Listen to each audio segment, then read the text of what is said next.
Hey, what's up guys? Welcome back to the Breakdown Automotive. Today we're talking about the 5 coolest SUVs under $10,000. But before we jump into the video, I just want to take a second to talk about Downforce, which is our new clothing brand for car lovers. Unlike most automotive t-shirt shops, we don't have weird quirky designs that you're going to be afraid to wear out in public. When we designed the Downforce line, we focused on creating products that you would actually be happy and proud to wear, and we focused mainly on quality above all else. So if you're interested, go ahead and check out some of what we have down at Downforce. First link in the description below. But for now, let's go ahead and talk about the 5 coolest SUVs under $10,000.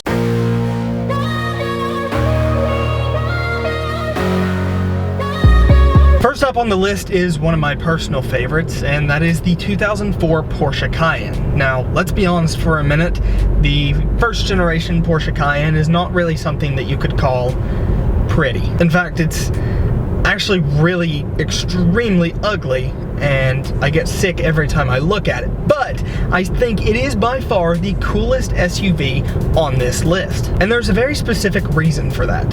You see, the Cayenne, the first generation, is different than all other SUVs. It's quirky, it has personality, and it really lets you know what it is. And I appreciate that because the Porsche brand has a lot of heritage behind it, and while it's mainly sports cars, the SUVs that Porsche have built over the years are pretty good. Now though, every SUV, including the Porsche Cayenne, all look the same, but this was the last generation of SUVs that really stood out and looked different. And I appreciate the Porsche Cayenne for that. The Cayenne lost a lot of its flair with the current generation, and that's mainly due to the styling being much more subtle and fitted for a mass market. The new Cayenne is a pretty normal looking car, and it is way more expensive than the Cayenne that's on this list. In fact, it's over 10 to 13 to 18 times more expensive than the Cayenne on this list. That's likely because it's actually a better vehicle though, but we'll just ignore that fact. The first generation Cayenne is such a fun SUV to drive. Everywhere you go, you can see the car's reflection, and while you do throw up in your mouth just a little bit, you do get to remember that at the end of the day, you're driving home in your Porsche, which actually is kind of cool. I've never had the chance to test the Cayenne off-road, but with all of the gadgets and gizmos that are connected down here, I'm sure it's incredible off-road. From air suspension options to locking differentials and different off-road settings, the Porsche Cayenne has some serious off-road credentials. Aside from that though, the first generation Cayenne is just so full of pure soul, and that's one of the things that is missing from the current generation Cayenne. Soul and personality. And it's something that they got right with the first generation, and honestly I think they did that just by making it a little ugly. And while they may be a little on the ugly side, every time you see one driving down the road, you think, man, I wish I was in that. And it's true.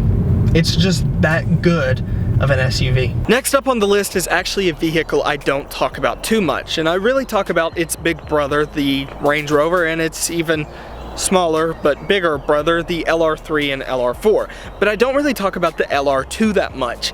But the LR2 actually makes its way onto this list for a few reasons. Now, it's hard to compare the LR2 to the Cayenne because mainly the Porsche is bigger, it has more credentials, and it's kind of the cooler car, but the LR2 is the only Land Rover that I can confidently recommend to someone who has a budget of under $10,000 and doesn't want to blow the bank every week at the mechanic. Sure, you'll have some higher repair bills, but overall the LR2 is much easier to work on yourself than its big brother, the LR3, and even the Range Rover, especially the Range Rover. Another great thing about the LR2 is the lack of air suspension, and sure, air suspension makes the ride really cloudy, really soft, and it absorbs bumps very well, but the LR2 has a spring setup, and it actually does really well at absorbing all of the bumps. After all, this is still a luxury SUV or crossover, whatever you want to call it.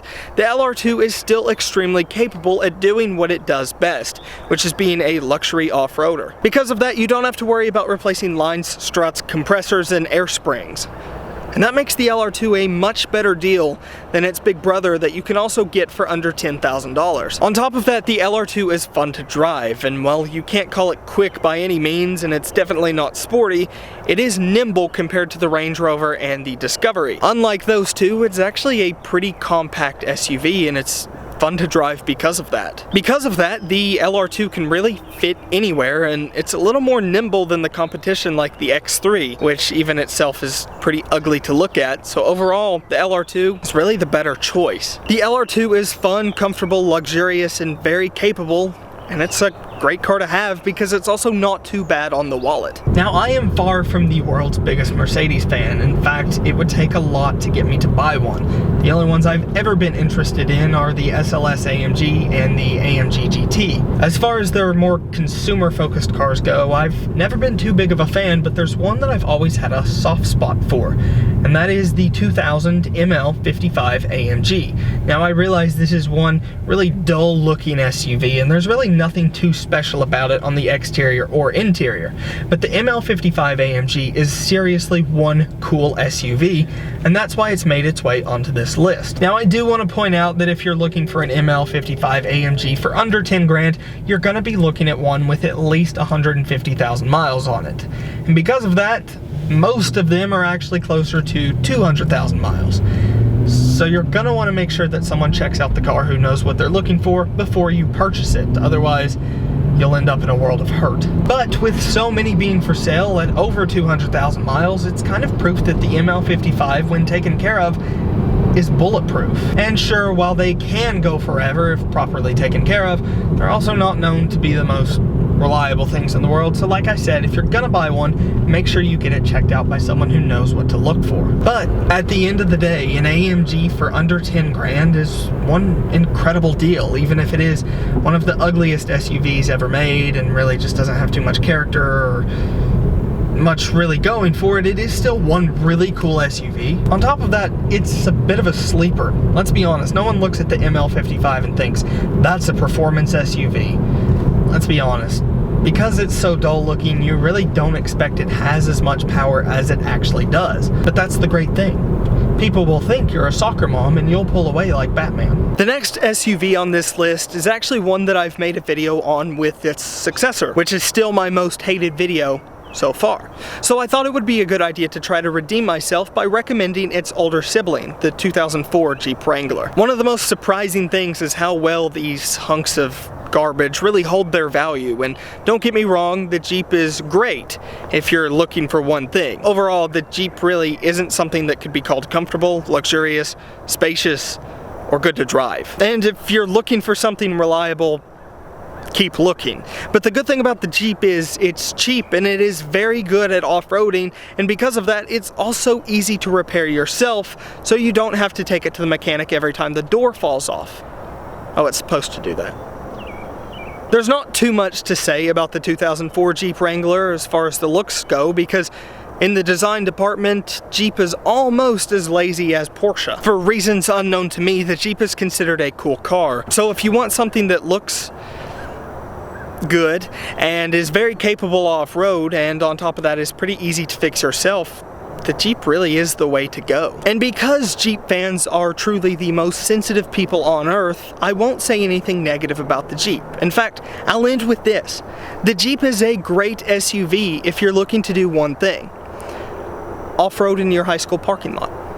Last but definitely not least is the Lexus Lx 470. And I never thought I would recommend a Lexus SUV, but thank you, Tyler Hoover, for making it one of the coolest SUVs under $10,000. Thanks to him, the Lexus Lx 470 has actually become a really cool off-roader. Enthusiasts have always known that these things were great, but really, when you see them on the road, you don't think too much about them. It's just a Lexus. But it's not. It's actually one of the greatest luxury 4x4s ever built. On top of that, it's reliable, which is surprising for those of you who know what I typically recommend on this channel, which would be old Jaguars and Land Rovers, aka rust buckets. But the Lexus is pretty sturdy.